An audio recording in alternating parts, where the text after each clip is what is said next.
The dust from the approaching wagon swirled across the prairie as Daisy Reed clutched her brother's hands tighter, her heart pounding with desperation. 3 days without food had left them weak, and the merciless Dakota Territory sun of 1878 showed no signs of mercy as they stood on the outskirts of Willow Creek. Behind them lay nothing but tragedy ahead, only uncertainty. "Stay close," she whispered to 8-year-old Thomas and 10-year-old William, their small faces streaked with dirt and grief. "Remember what I told you. Let me do the talking." When their parents had succumbed to typhoid fever just 2 weeks prior, Daisy, at 22, had become mother and father to her brothers overnight. Their small farm in Minnesota, already struggling against poor harvests and mounting debts, had been seized by the bank. With nowhere else to turn, they'd spent their last coins on passage west, following rumors of opportunity in the Dakota Territory. The approaching wagon grew closer, its wooden wheels creaking against the hard-packed dirt road. Daisy summoned her courage and stepped forward, raising her hand in greeting. The man driving the wagon was perhaps 30, with sun-weathered skin and broad shoulders beneath a worn leather vest. His piercing blue eyes assessed them quickly as he pulled the horses to a stop. "Afternoon, miss," he said, touching the brim of his Stetson. "You folks look like you could use some help." "We're looking for work, sir," Daisy said, lifting her chin despite her exhaustion. "I can cook, clean, so anything that's needed." "We've come from Minnesota and, just passing through," he interrupted, his gaze drifting to the boys who huddled behind her skirts. "No, sir."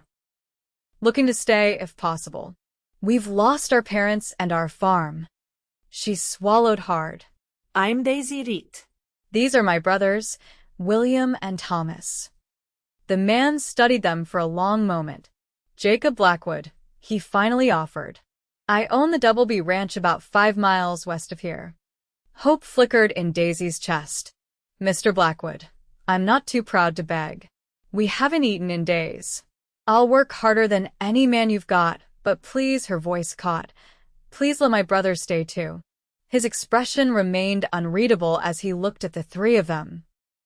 Then, to her surprise, his stern face softened. "Miss Reed, I don't want you without them," he said simply.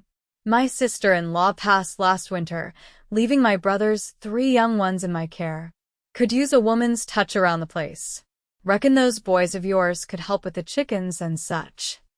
Tears of relief sprang to Daisy's eyes. "Thank you, Mr. Blackwood. You won't regret it." "Can't promise that," he said with the faintest hint of a smile. "Climb in. Let's get you fed before you fall over."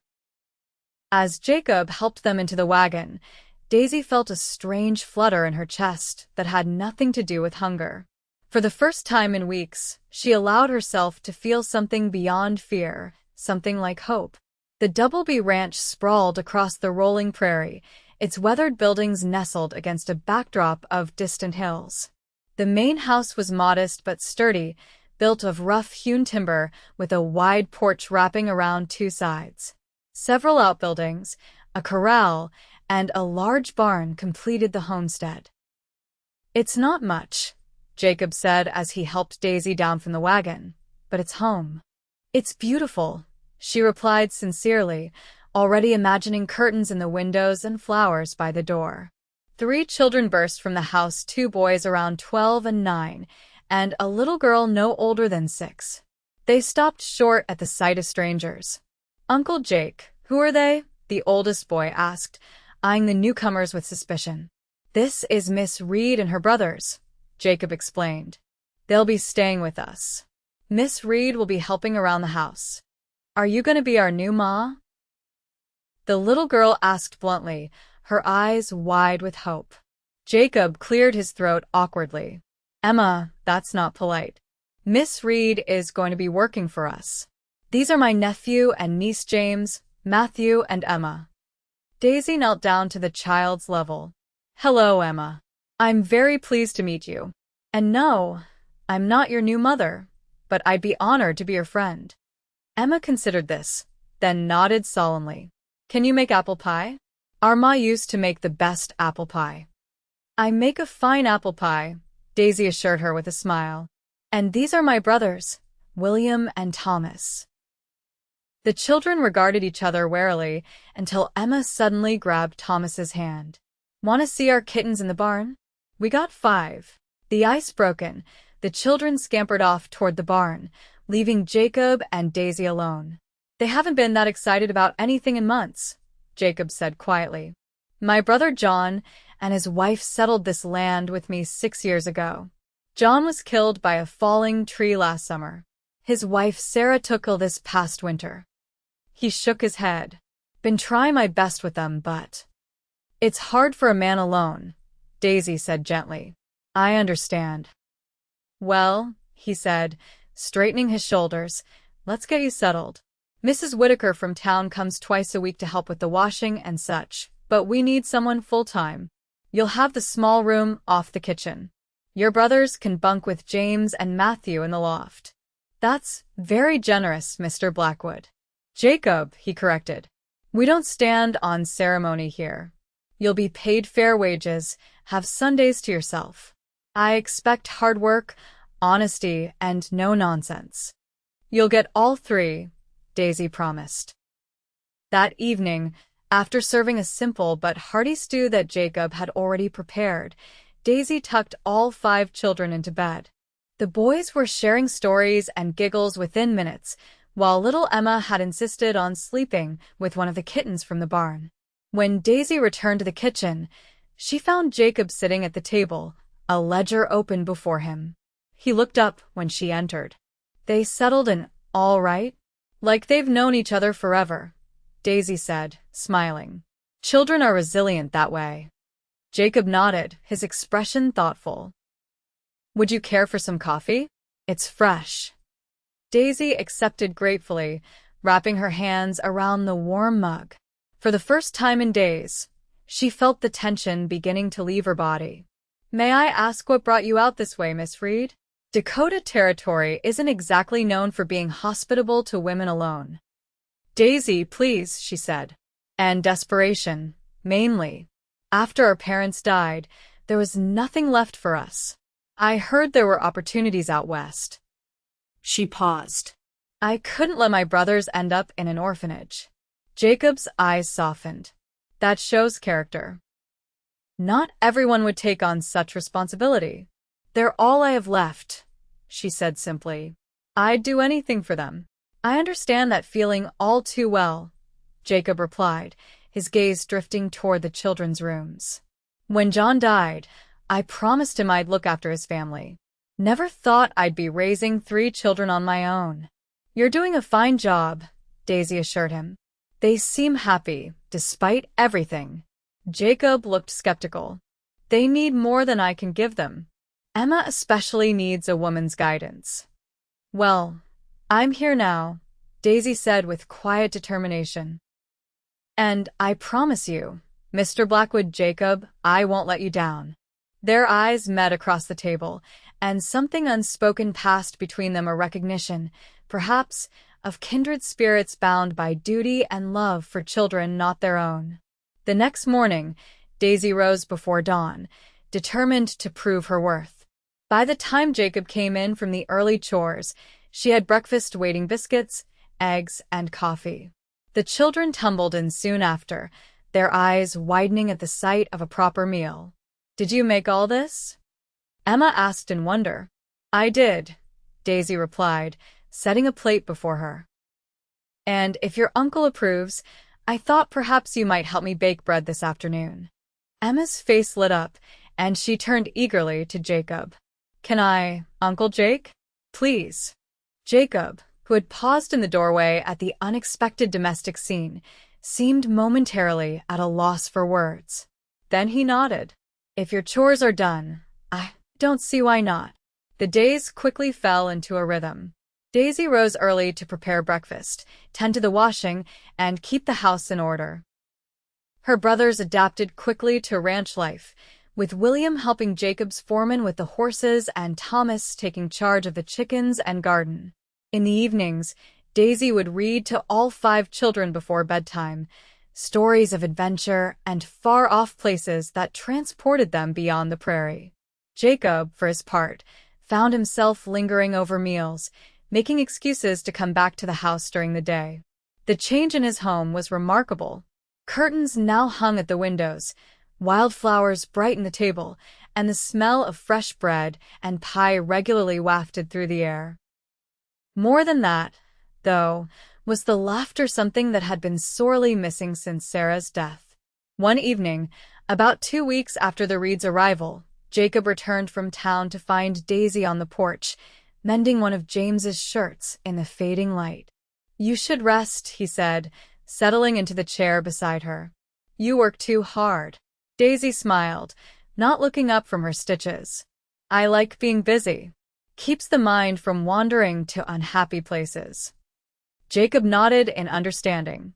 He'd thrown himself into ranch work after his brother's death for the same reason. "I brought something for you," he said, reaching into his saddlebag. He pulled out a small paper-wrapped package and handed it to her. Daisy set aside her mending and carefully opened it to reveal a beautiful bone-handled hairbrush. "Jacob, it's lovely, but you shouldn't have noticed yours was worn almost to the nub," he said gruffly. "Practical thing is all." But the slight flush on his neck told Daisy it was more than that. "Thank you," she said softly. "It's been a long time since anyone's given me a gift." Their eyes met, and for a moment, neither spoke. Then, from inside, Emma called for Daisy. "Duty calls," Daisy said with a small smile, rising from her chair. Jacob caught her hand. "You've been a blessing to this family, Daisy Reed. I want you to know that." His touch sent a warmth spreading through her that had nothing to do with the summer evening. "The blessing has been mine," she replied, her voice barely above a whisper. As July turned to August, the bond between the two families strengthened. The children became inseparable, with James taking William under his wing, teaching him to ride and rope. Matthew and Thomas spent hours fishing in the creek that ran through the property, returning with proud grins and strings of small fish for Daisy to fry. Emma followed Daisy everywhere, soaking up knowledge about cooking, sewing, and keeping house like a sponge. Jacob and Daisy, meanwhile, found themselves drawn to each other in quiet moments, conversations on the porch after the children were asleep, shared glances over the dinner table, the occasional brush of hands when passing the coffee pot. Neither spoke of the growing attraction, both too bound by responsibility and the ghosts of past losses to acknowledge the obvious. Then came the day that changed everything. Daisy had taken the children for a picnic by the creek, a quarter-mile from the house. The August heat was oppressive, and they'd all waded in the cool water, shrieking with delight. On their return, they spotted smoke rising from the direction of the ranch. "Stay here with the children," Daisy instructed William, her heart racing with fear. "I'm going to see what's happening." She ran toward the ranch, her skirts hitched up, lungs burning with exertion and dread. As she crested the small rise, she saw the barn engulfed in flames. Jacob and his men were frantically working to get the horses out and prevent the fire from spreading to the house. Without hesitation, Daisy joined the bucket line, passing water from the well to the men battling the blaze. For 2 hours they fought the fire, until finally it was reduced to smoldering embers. The barn was destroyed, but miraculously, all the animals had been saved, and the house remained untouched. Jacob, his face streaked with soot and sweat, found Daisy tending to one of the ranch hands who'd suffered a minor burn. "The children?" he asked urgently. "Safe," she assured him. "William is watching them by the creek." Relief flooded his features, followed quickly by concern. "Your hands," he said, taking them in his own. They were red and blistered from the hot bucket handles. "It's nothing," she insisted. "What happened?"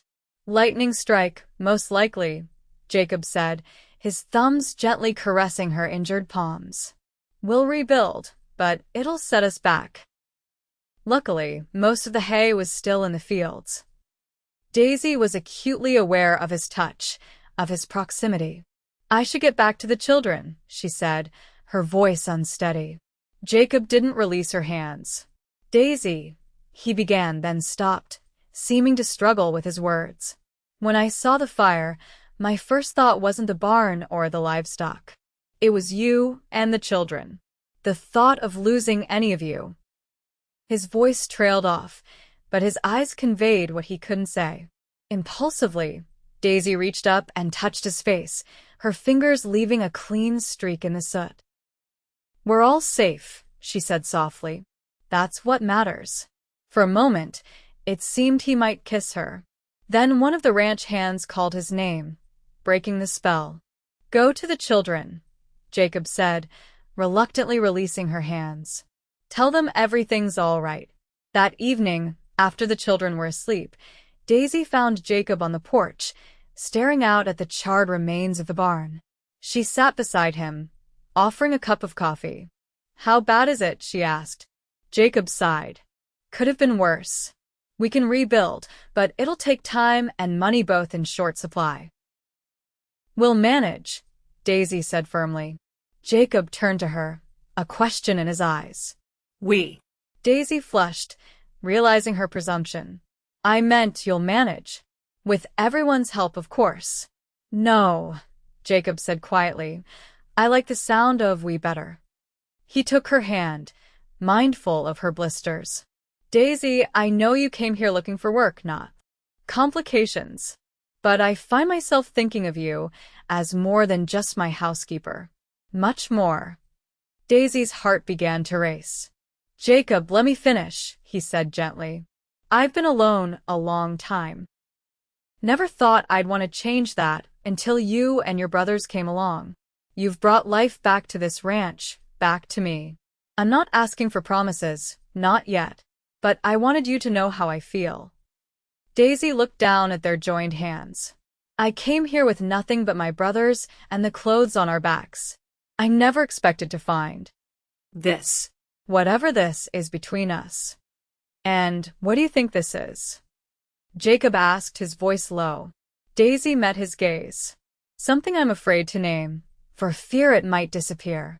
Jacob reached up to tuck a strand of hair behind her ear. I'm not going anywhere, Daisy read. Neither are you, I hope. No, she whispered. I'm not going anywhere. The rebuilding of the barn became a community effort. Neighboring ranchers came with lumber and tools, working alongside Jacob and his men. Daisy and the other women provided meals for the workers, and even the children helped where they could, carrying nails and fetching water. During this time, the relationship between Jacob and Daisy deepened. Though propriety kept them from any public displays of affection, their feelings were evident to everyone who saw them together. The children, especially, noticed the change. Are you going to marry Uncle Jake? Emma asked Daisy one evening as she was being tucked into bed. Daisy nearly dropped the hairbrush she was using on the child's long blonde curls. What makes you ask that? Emma shrugged. You look at him the way Ma used to look at Pa. And he smiles different when you're around. Does that idea bother you? Daisy asked carefully. Emma considered this for a moment. No, she decided. I'd like it. Then you and William and Thomas would stay forever. And maybe I'd have a sister someday. Daisy kissed the top of her head, her heart full. Sleep now, little one. Tomorrow's another busy day. As she left Emma's room, Daisy nearly collided with Jacob in the hallway. The look on his face told her he'd overheard at least part of the conversation. Children have a way of getting to the heart of things, don't they? He said softly. Daisy felt her cheeks grow warm. They certainly do. Jacob took her hand, leading her to the porch where they could speak privately. The night was cool, with a full moon casting silver light across the prairie. Emma's question, he began. It's one I've been thinking about myself. Daisy's heart began to pound. Jacob, no, it hasn't been long, he continued. Folks might talk about indecent haste, but I've never been one to care much what others think. He took both her hands in his. Daisy Reed, I love you. I love your brothers as if they were my own. I want us to be a family, officially. Tears welled in Daisy's eyes. "Are you asking me to marry you, Jacob Blackwood?" "I am," he said, his voice steady despite the vulnerability in his eyes. "I'm asking you to be my wife, a mother to John's children, and to let me be a father to your brothers. I'm asking you to build a life with me." Daisy was silent for so long that uncertainty crept into Jacob's expression. Finally, she spoke. "When my parents died, I thought my life was over. All I could think about was survival, keeping my brothers safe, finding a way forward. I never imagined I could find happiness again, let alone love." She squeezed his hands. "Yes, Jacob. Yes, I'll marry you." His face broke into a smile that transformed his usually serious countenance. Drawing her close, he kissed her for the first time, gently at first, then with a passion that left them both breathless. "We should tell the children," Daisy said when they finally pulled apart. Jacob chuckled. "Something tells me they won't be surprised." They were right. The next morning, when they gathered the 5 children to share their news, the response was immediate and joyous. "I knew it!" Emma exclaimed, clapping her hands. James and Matthew exchanged grins, while William looked at Jacob with newfound respect. "Does this mean we'll be staying here forever?" Thomas asked, his young face serious. Jacob knelt down to his level. "Yes, son. This is your home now. And I promise to be the best father I can be to you and your brother." Thomas considered this, then nodded solemnly. "I think my pa would be glad. He always said Daisy deserved a good man." Tears sprang to Daisy's eyes at the simple wisdom of her little brother. Jacob, too, seemed moved by the boy's words. "I'll do my best to be worthy of her," he promised. The wedding was set for October, after the harvest. Word spread quickly through the small community, and soon Daisy found herself the center of attention at church and in town. Most of the reactions were positive. Jacob was well respected, and the story of how he'd taken in the destitute family touched many hearts. But there were whispers too, questions about the hasty courtship and Daisy's background. One Sunday after church, Daisy overheard 2 women talking as she waited for Jacob to bring the wagon around. Mighty convenient for her, wouldn't you say? Showing up with those boys, playing on his sympathies.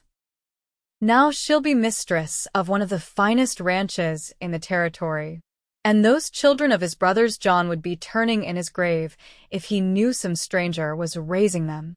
Daisy's cheeks burned with humiliation and anger.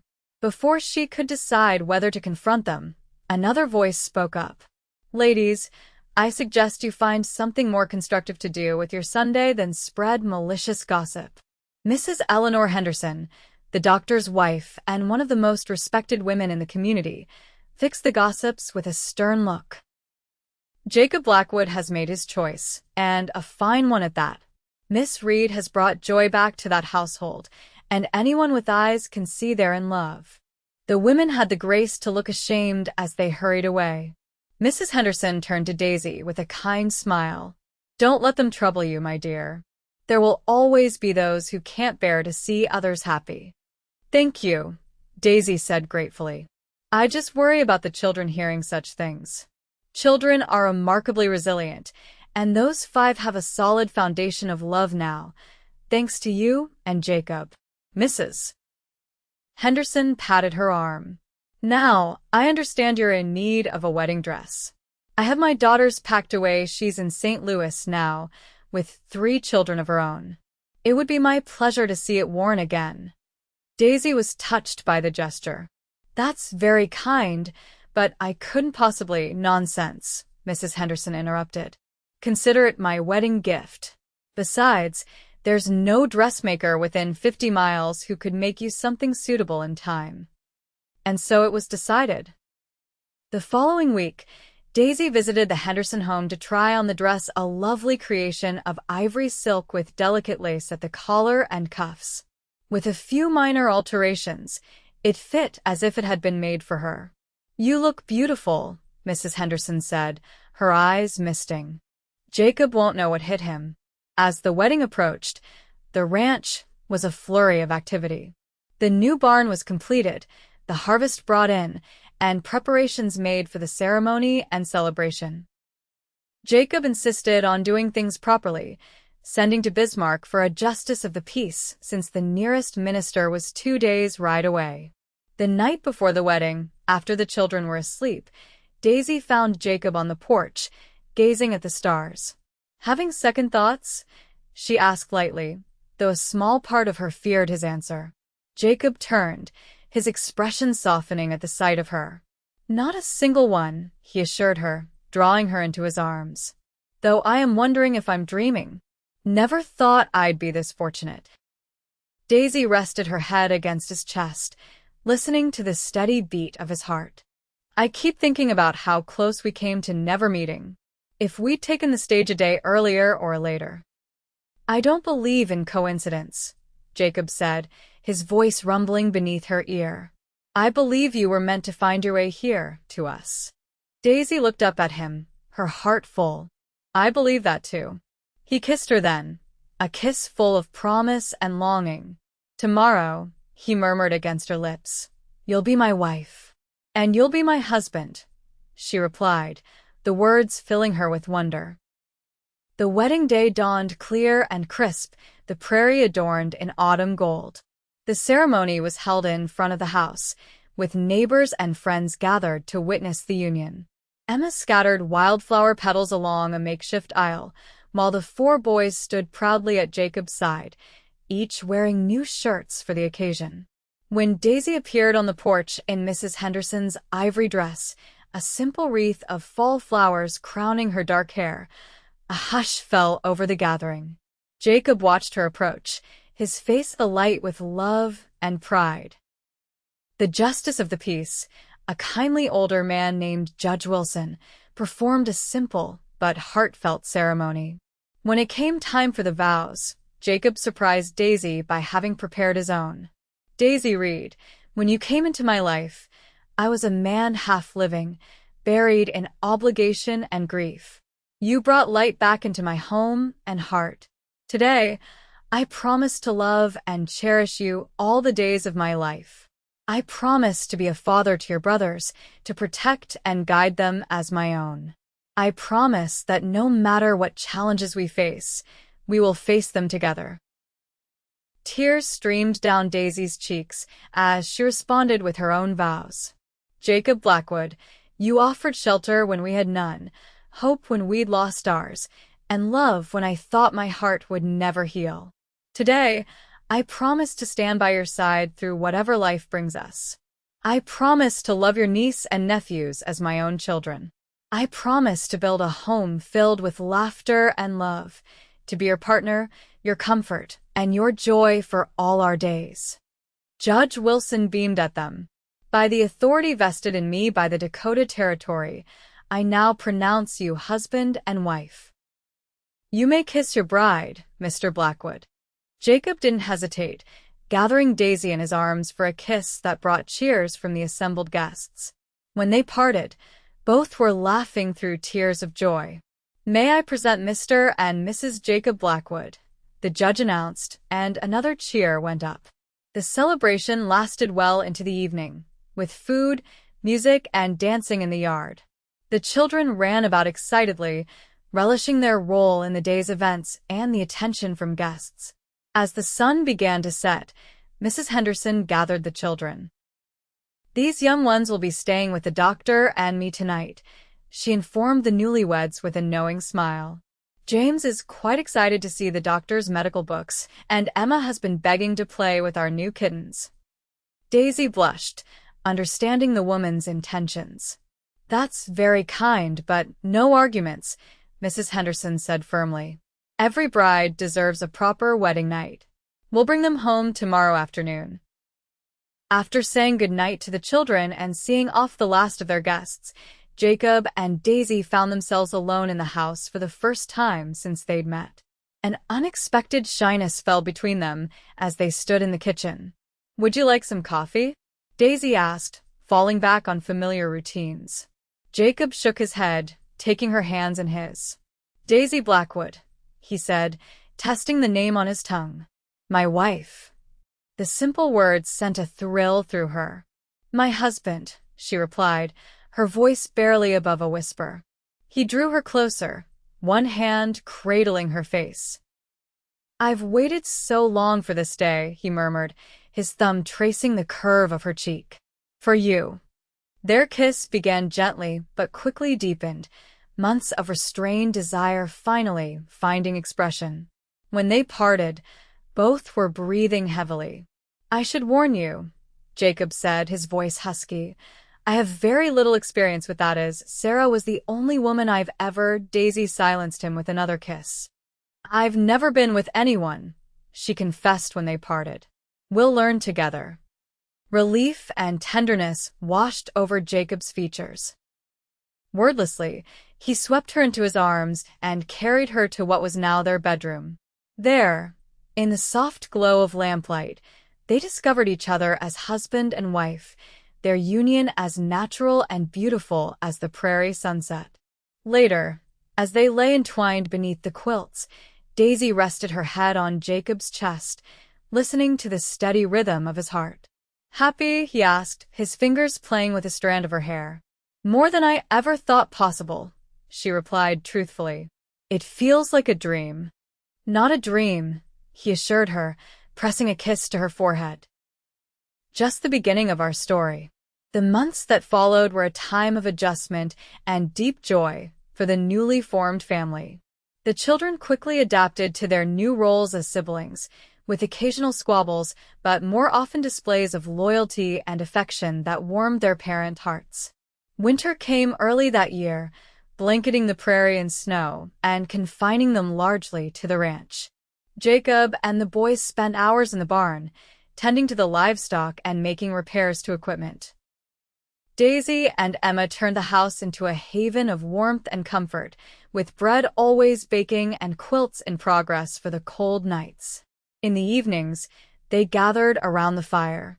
Jacob taught the boys to whittle, while Daisy showed Emma how to knit. Often, Daisy would read aloud from one of the few books they possessed, tales of adventure that transported them beyond their snow-bound world. It was during one of these cozy evenings in January that Daisy first suspected she might be with child.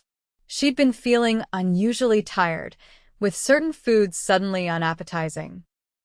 When she missed her monthly courses, she was almost certain. She kept the suspicion to herself for another few weeks, wanting to be sure before sharing the news with Jacob. Finally, unable to contain her joy any longer, she decided to tell him on a clear, cold evening when the children were already asleep. Jacob, she began, settling beside him on the sofa where he was looking over his ledgers.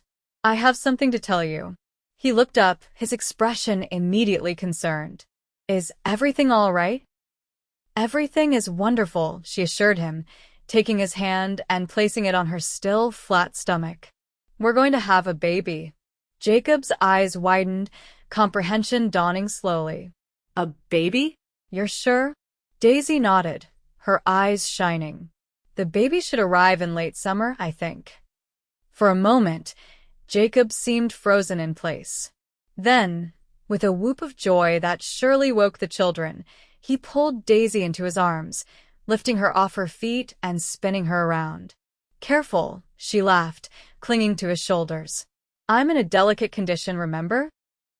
He set her down gently, his face alight with wonder. A baby, he repeated, placing his hand back on her stomach reverently. Our baby. Are you pleased? She asked, though his reaction had already answered her question. Pleased, he echoed incredulously. Daisy, I'm overjoyed. Another child to love, a brother or sister for our 5. His expression softened. A child born of our love. They were interrupted by the sound of small feet on the stairs. Emma appeared in the doorway, her blonde hair tousled from sleep.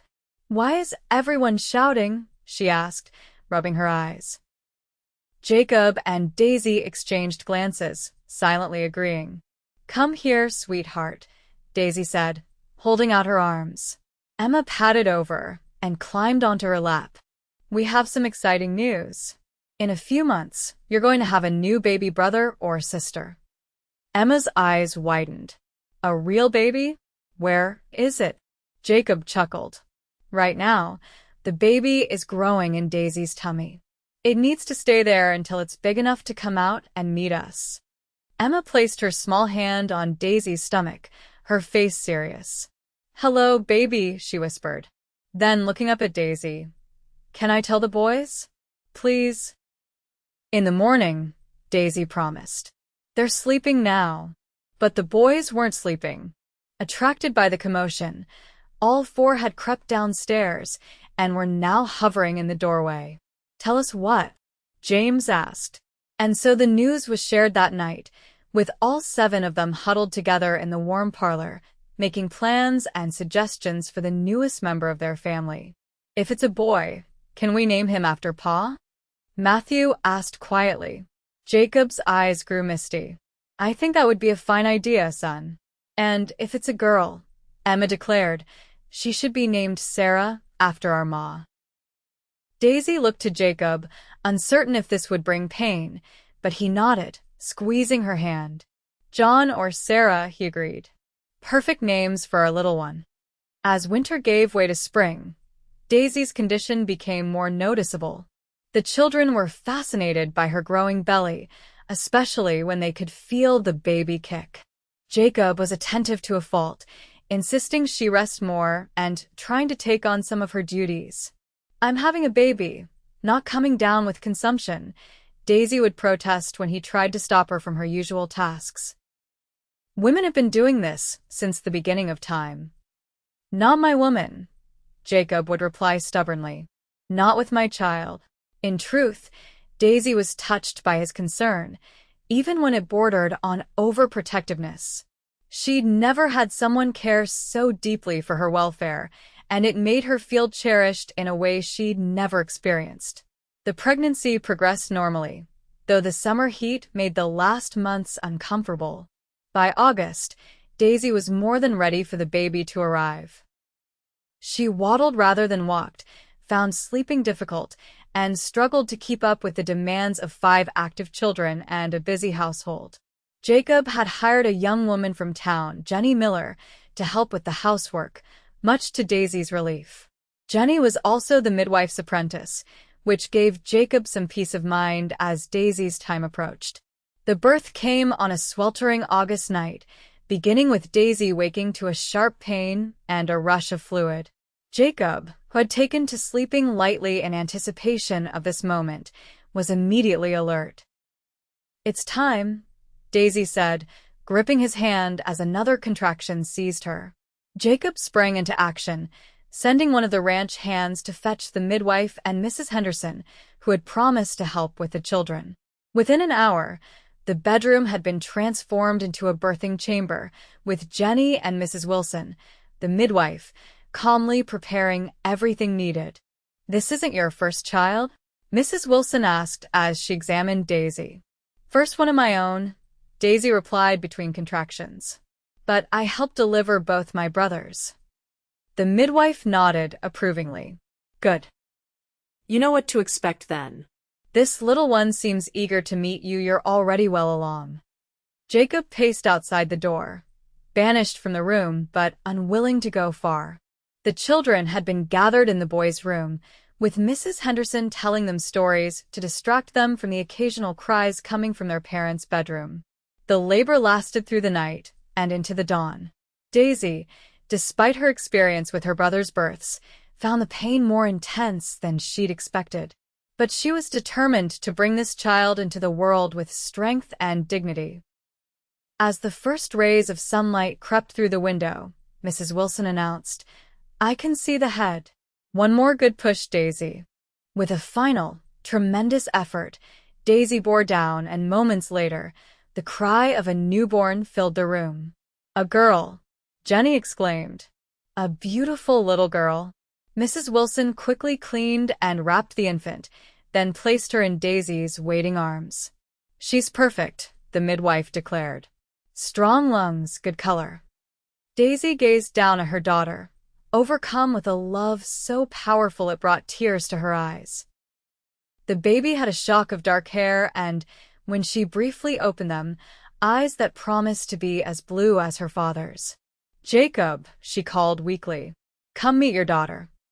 The door burst open, and Jacob was at her side in an instant, his face a mixture of awe, relief, and love as he beheld his wife and newborn child. "Sarah," Daisy said softly. "Sarah Rose Blackwood." Jacob gently touched his daughter's tiny hand, his finger immediately captured in her surprisingly strong grip. "She's miraculous," he whispered, "just like her mother."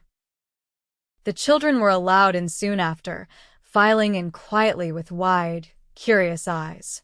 Emma was particularly entranced, climbing carefully onto the bed to get a closer look at her new sister. "She's so tiny," she marveled. "Was I that small?" "Even smaller," Jacob told her, ruffling her hair. "But you grew strong, just as Sarah will." "Can I hold her?" Emma asked hopefully. "When you're sitting in the chair," Daisy promised. "With Daddy's help." And so Sarah Rose Blackwood was welcomed into the family, passed carefully from one pair of loving arms to another, each child and parent making their own private promises to protect and cherish her.